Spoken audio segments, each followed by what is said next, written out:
Hello, everyone. Hope you are well on this Friday night. We made it through another week. We can mark ourselves safe from the day of rage. But I tell you what, it could be a very wild and woolly weekend, y'all. We really need to keep paying attention, keep our situational awareness way up there, keep the antenna up, okay? And hold on tight because I think things are going to get super interesting and could get kind of scary, all right?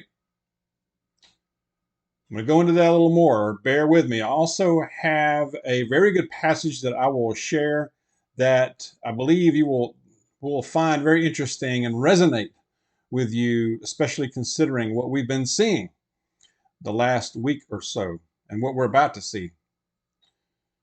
We need to keep preparing, all right? First and foremost, I think this is the most important. We need to not get complacent in our preparation because if this thing spirals out very quickly, which it very well could, especially after this ground invasion starts over in Israel, with Israel going into Gaza. If this thing really spirals out into a wider regional conflict, things could change very quickly. Even here, United States and Canada, you could see shortages of food. You could see other kind of things too. You could see gas prices skyrocket in a matter of hours. So I think we need to, also the stores. This just got in my mind, but the stores, people could make a run on the stores. They could make a run on the banks. You just don't know. It's just easier to be prepared the best we can, so we don't have to freak out when something like that happens. Okay, your winter provisions. You know, depending on where you live, that might differ. Water, food. Your non-perishables and food that you will eat. Fuel, your medical, your self-defense, your security, your home, and when you're away, in your vehicle even. That's different for different folks, but you know what I mean by that.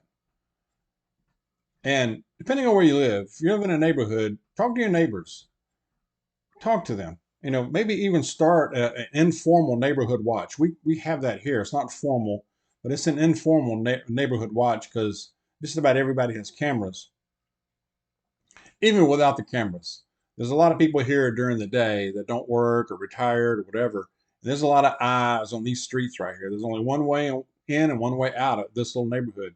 And if somebody drives in, there's eyes on them, So, and there's a lot of communication within just a few seconds. There's a lot, we all know pretty much each other and everything. So if you can kind of get that together, that helps too. It really does help. Okay. All right. First thing I'm going to hit is free our people. I mean, I'm hearing about how European countries are sending planes in to get their people out of Israel, or at least that they want to get out. And I'm not hearing, maybe I've missed it. Let me know if I have, but I haven't heard if the United States is sending in planes to just get our folks out of there. All I've heard is, well, you should book a flight and get out. What? I mean, this is a war zone, okay? Free our people. I mean, this sounds like Afghanistan almost, where you just, well, you're on your own, you know, you're on your own. And it's pitiful. I mean, get them out of there. I mean, we have the military. We have, send some C-130 planes. Send the dang Globemaster planes. And have you seen a video on those things? Just search Globemaster and watch some of those. You know, these things are massive. Pull a few of them in there, you can get everybody out right away. I mean, you're like, well, dog, it's a big target. They might, whatever. So what? Get our folks out of there. Get some protection for them. Get some fighters around it. We got 2 aircraft carriers out there right now. There's no excuse. Get these people out of there. Like now. Should have been gone. Should have been gone. All right. Okay. Death toll is mounting on all sides, on both sides of this conflict. And it's going to get super messy, y'all. I'm afraid it's going to get really, really, really rough. Um, we've got We got more of a naval presence that's building up out there in the Eastern Mediterranean. The United States has at least two carrier groups out there, it sounds like already. And the UK has two ships, and they're also sending a carrier as well. Um, Iran, we have huge movements of ground forces that are moving towards the southwest regions close to Iraq. Israel heavy artillery is they're hitting Lebanon. They're gathering on the Lebanon border and they're hitting targets as well in Syria. Iran claims to have long-range missiles from Russia that can be used to destroy. They say they can take out a U.S. carrier or other U.S. warships in the Mediterranean. Now that might be a bluff, but I don't know. I mean, we have that Aegis, how you ever say it, Aegis anti-missile technology out there that surround the carriers, but they're saying that they're giving their warnings too. But we'll see. I mean, I don't think they want anything to do with the U.S. Navy. That's just my personal thought. But also, and what I was talking about a while ago, things are going to get really testy and messy because that invasion, they've given that 24 hours is up where they were telling folks in Gaza to get out and move to the southern area, and because the Israeli army is about to go in full force, full ham, they're about to go in, if not already. Sounds like it's probably going to happen within the next 12 hours, next 12, 24 hours. But we have an imminent invasion happening. Uh, Syrian airports have been taken out by Israel. They have been making strikes into Syria. That's serious. Yeah. The United Nations, other critical, have been critical of Israel's cutting of the utilities, the water, the power, and all that, and saying they're not giving enough time for civilians to get out of the way. The UN, yeah, y'all can kick rocks on that. We don't care. I heard about some B-1 bombers. They are nuclear capable, have been moved into the UK. A lot of forces are gathering in a pretty close region here, y'all, and that is serious. And I was listening to somebody else say this earlier, and it's a good point. I mean, this is more than Israel's 9/11. It's like multiple 9/11s. Because if you compare how many, the death toll for Israel, if you can compare it to the population of the United States, if this happened here, it would be 35,000. 35,000 people. Think about that. If you compare as far as populations, what would we do? What would the United States military do if a terrorist attack took out 35,000 Americans? Talk about full ham, you know. So when I hear people say, "Oh, I'm going to take the middle road here. There's good and bad on both sides," I ain't hearing it. I'm not hearing it. There's only one side. You got to choose.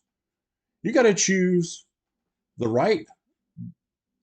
You got to choose. You got to choose either evil or the right side. I mean, they are fully justified in going in and taking these people out.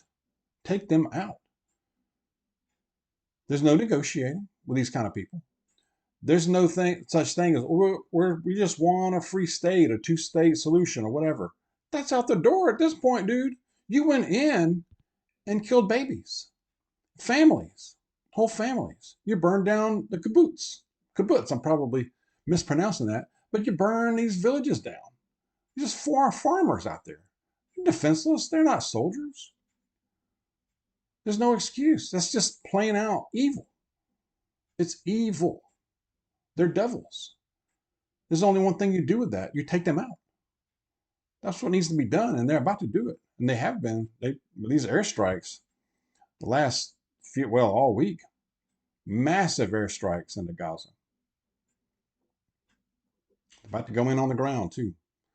I saw where they've already gone in and freed some hostages, or they're trying to make raids. They're trying to find these hostages. I imagine they found some just over the border, it sounds like. And that was earlier today. And I hope they can. I hope they can find the people. At least some of them. I'm not highly optimistic that they will, unfortunately, but I don't know. We also have Hezbollah reports of them firing into Israel, and there are reports of firefights between Hezbollah and Israeli forces at the Lebanese border. So that opens up a second front in the north. We got the Secretary of Defense, Austin, United States Secretary of Defense Austin warning Iran and Hezbollah not to get involved. You've got hospitals that are used as shields for these terrorists, this Hamas. I think the collateral damage, you're going to have collateral damage in there. When they go in on the ground like this, you're going to have it. It's going to happen. But there's a stark difference, night and day difference between targeting the bad guys and having collateral damage as a result. That's going to happen. It happens in wars. You're going to have civilians that are in the way or just collateral, and you're going to have losses there. It's unfortunate, but it's going to happen.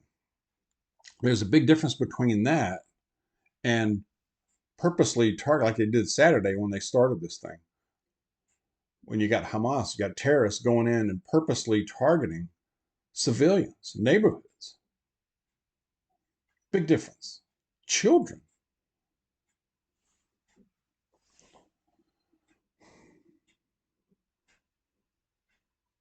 How anybody can hold a sign and say and support, like they are in some of these big cities in the United States, and support this evil side of it. It's like you're condoning what happened. How does that compute? How does that compute up here? I don't get it. I don't get it. I never will. That's got to be evil.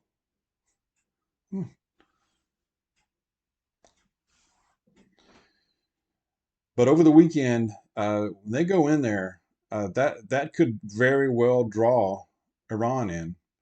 Definitely already Hezbollah's in it. And that could start a domino effect and people, different countries jumping in there. And man, I tell you what, it will be on and popping. It already is.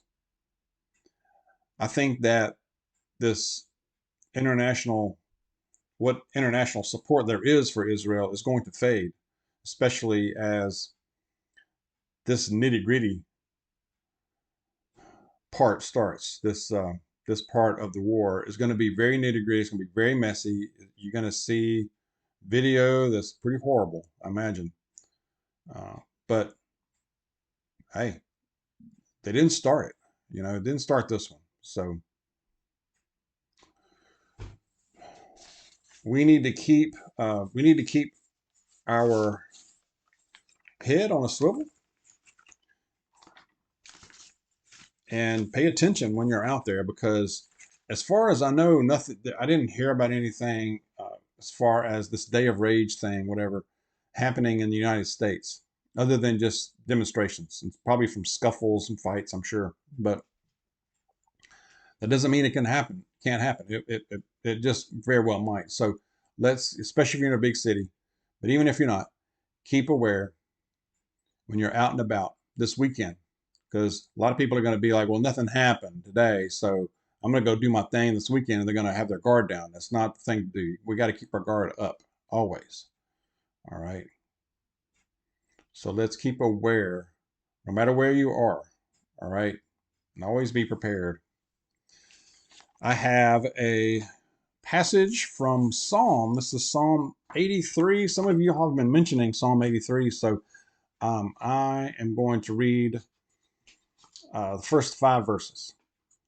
It says, O God, do not keep silence. Do not hold your peace or be still, O God. For behold, your enemies make an uproar. Those who hate you have raised their heads. They lay crafty plans against your people. They consult together against your treasured ones. They say, come, let us wipe them out as a nation. Let the name of Israel be remembered no more. For they conspire with one accord. Against you, they make a covenant. Amen. They do. They do. There are right now. Are we seeing prophecy play out? That's a controversial subject. I've seen some videos and some people talk about it from both sides, and it's say it's very interesting times. But let's keep a watch and let's stay aware. Be safe and let's keep in prayer. God bless you. I'll see you soon.